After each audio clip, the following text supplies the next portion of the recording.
everybody. I'm Jacque De-Maio, as Chaim said, from the ICRC delegation here. And this is not simply about telling you, welcome and all the thanks that I need to give, so I will give them. Noam, the Secretary General, Libin, Chaim, all the MADA team, Magen Adom team who organized this. Thank you very much. We are honored to be here, and we are very proud to be able to participate to this. I have just a few minutes to tell you why this is so important.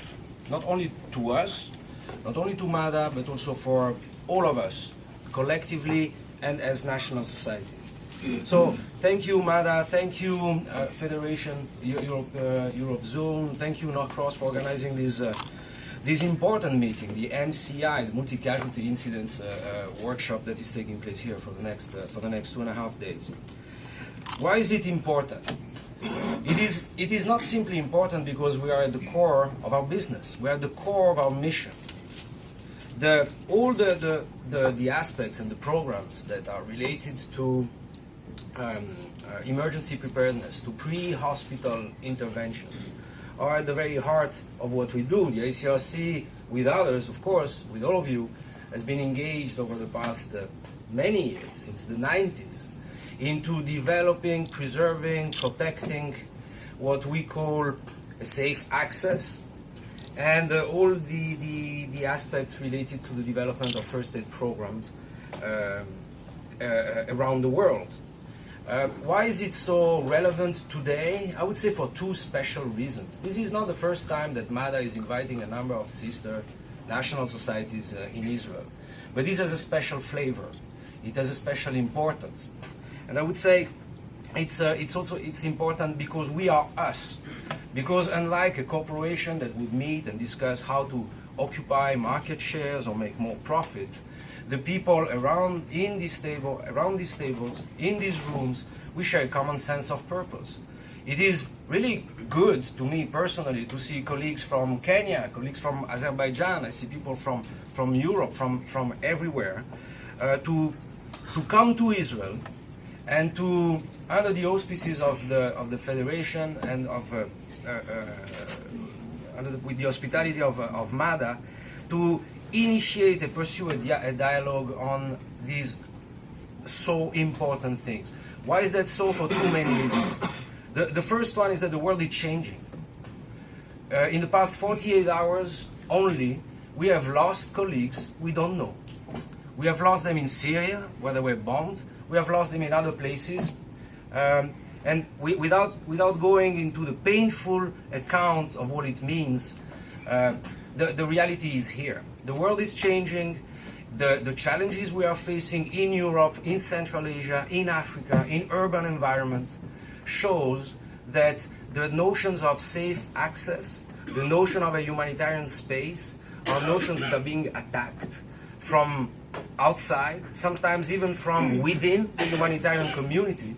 And we, as a whole, collectively and individually, we have to fight back.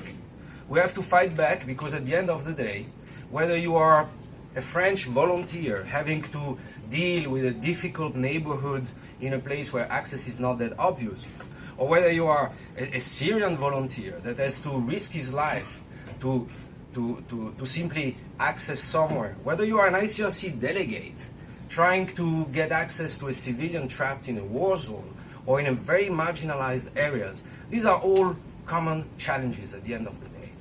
And these challenges are becoming more and more acute every day. This is about expanding the perimeter of the range of humanity. And this is what we are here for. And in that sense, the very fact that we can be here and exchange experiences is not only it's not a nice to have thing, it's an absolutely vital thing to have. The second reason why I think it is so important, it is that it happens in Israel. I think it is extremely important that your response, your coming here today, shows the intelligence of the movement and of the parties to actually engage and learn from each other. MADA is not a good organization. It is a remarkable organization. We see it working every day, and we are learning. We are learning from them, and I'm sure you can learn from them too, just like they must learn from your experiences, whether it is, I don't know, from Azerbaijan or from some Italian island in Europe, where we are facing with what you all know. The overriding, from an ICRC perspective, the overriding challenge here is to operate and to have a framework that is built by the principles of the movement. The principles of the movement, the notions of humanity, impartiality, neutrality, are not simply a rhetorical statement. Believe me, what we see here, what we see in some countries you come from, reminds us precisely and acutely how these principles are a reality or are not a reality.